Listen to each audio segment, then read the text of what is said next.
Welcome to the session, and this session will be on some of the advanced features of MS Excel. You have already seen some of the basic functions of MS Excel. So this will be uh, mainly focusing on what are the different features of advanced MS Excel. So let's begin. First of all is the internal rate of return, which is the IRR. So first of all, I'm going to tell you a little bit about the data we have. We have years, initial investment, that is a cash outflow, that's why it's on in minus. And then we have year 1, year 2, year 3, and so on with the amount of cash inflow. So initial investment is the cash outflow, and when we invest the amount of cash outflow, we are generating some cash inflow which are being given. Like for example, in year 1 it is 21,000 and year 2 it is 35,000. Now if you're asked to calculate the internal rate of return, it's pretty simple. You simply type is equal to and type in IRR, which is the internal rate of return.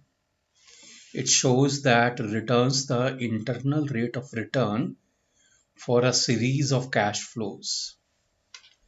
So simply start the bracket. Then you select all the values. It is important that you start with the cash outflow, and then you select all the cash inflow. So you select first cell which you select should be the cash outflow, and later on it should be the cash inflows. Next, it asks you for a guess that what do you think should be the internal rate of return. So it doesn't matter really what value you enter over here. Let's suppose that if I think that the internal rate of return might be somewhere around 12%. So it is now showing over here the internal rate of return is actually 17%. Now in this particular situation in which we have calculated the internal rate of return of 17%, the dates of the cash inflows are the same, right? Let's say if for year 1 the date of cash inflow was 31st December, then for year 2 also it was 31st December, for year 3 it was also 31st December, and so on. But there might be a situation in which these cash inflows are not occurring for a particular difference in time. So for that we use the extended internal rate of return, which is the XIRR function. See over here, we have the cash outflow of 1 lakh rupees. Now the date of cash outflow is given over here. Next we have cash inflows, and the dates of cash inflows are being mentioned. Now you can see that the cash inflows are not at equal time interval, right? For example, the first date is 31st of August 2016, then it comes out to be 3rd of July, and on 3rd of July the cash inflow is 35,000. So it goes to show that the cash inflows, although they are occurring, but they are not occurring at the same time interval. So in such kind of situation, the internal rate of return formula cannot be used, and it is advisable to use the XIRR function, which is the extended internal rate of return. So how we can calculate it? Simply type in is equal to XIRR, start the bracket. It will ask you for the values of the cash flows. Start with the cash outflow. and then select all the cash inflows. Then it is asking you about the dates. Simply select all the dates, and then it is asking you about a guess, that what is your guess regarding the extended internal rate of return. Let's say I put in 12%. We're getting 0.326121. To change it into percentage, once we change it into percentage, it is coming out to be 33%. And if we want to get to the exact figure, like this is approximately 33%. If you want to get to the exact figure, it is 32.61%. So these were two functions related to IRR, first being the IRR function, second being the XIRR function. Then we have cell referencing. Now in cell referencing, we have relative cell referencing and we have absolute cell referencing. In relative cell referencing, let's say if you are asked to calculate the total sales and you have been given the product code, which is from A to F. Next, you have selling price per unit of each type of product. Next, you have total units sold of each type of product. So it's pretty simple to calculate the total sales. You type in is equal to, you select the selling price per unit of product A and multiply it by total units sold. You get the figure 6170. Now, if you want to calculate it for all the products, simply go to the bottom of the cell and drag it down. Now you have the total sales of all the products. Next, now over the situation is in absolute cell referencing. Let's suppose you're given the situation that the total units sold are changing, but the selling price per unit is fixed at rupees 5. In relative cell referencing, what we have seen is that once the total units sold is changing, the selling price per unit is also changing. That's why we have simply dragged this particular cell down, right?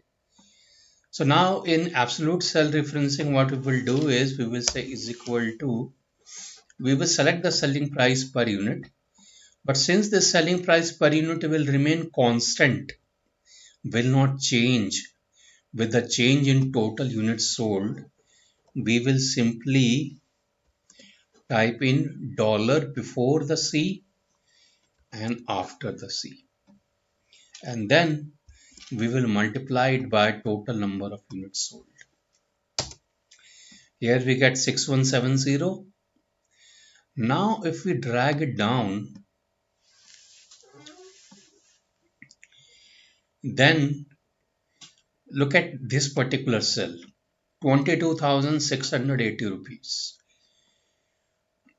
Now this cell is a result of, this cell is a result of multiplication in between C14 cell, which is 5, and D15, which is 4,536. So you can see that the particular cell which is C14 is freezed. You can see C14 is fixed, doesn't matter where we go. Right. So this is what we have done is we have freezed one cell and then we have calculated the total sales. So this was cell referencing.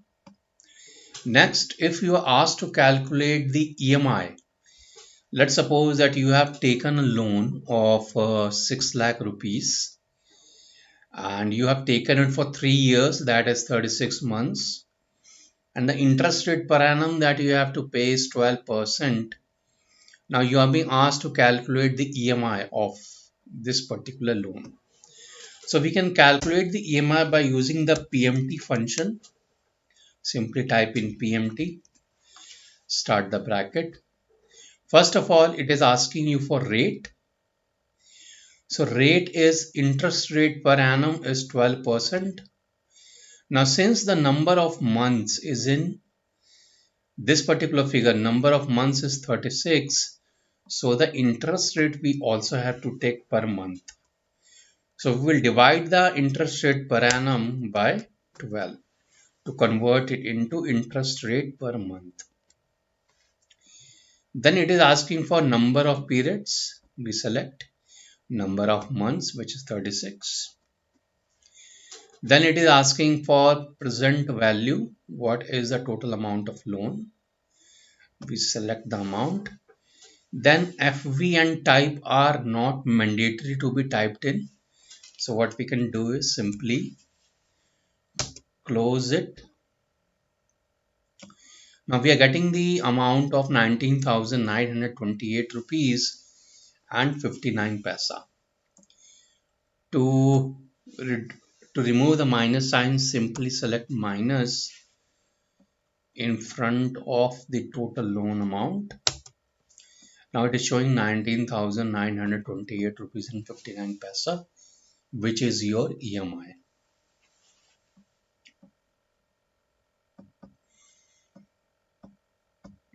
Next, we use a very interesting function in Excel, which is goal seek, which can be very useful in planning. Now, first of all, let me give you a brief overview of the data. We have the product A, B, C, D until H. We have sales in rupees. We can change this, like you can see this is, we can simply select this, go to home and change it into currency, right? So this is 20,000 rupees. Profit margin is 10%. So what will be the amount of profit? Amount of profit will be sales multiplied by profit margin, right? That will be your amount of profit. Now the total profit that the firm is making is 45,940 rupees. Now you are asked calculate the required sale of product H if the firm wants to earn total amount of profit equal to 75,000 rupees. So the basic question over here is that right now the total amount of profit is 45,940. If the company wants to make a total profit of 75,000 rupees, how much of sales should be there of the product H, which is right now 21,000. Right, so to calculate it, we go to data, we go to what if analysis, and we go to goal seek. It is asking you to enter three values. First value being set cell. So we are looking to set the cell, this particular cell over here, D11. We are looking to change this cell to value of 75,000 by changing which particular cell? By changing the total sales of H, and we hit OK. So now you can see that if the firm wants to make, okay, this, just give me a moment. We have to repeat the process. We go to data, then we go to what if analysis, we go to goal seek, Set cell D11 to value 75,000 by changing cell, which is the sales of H. Over here now you can see that if the company wants to make the total profit of 75,000 rupees, in that case the sales of product H should be increased to 2,63,166.67 rupees.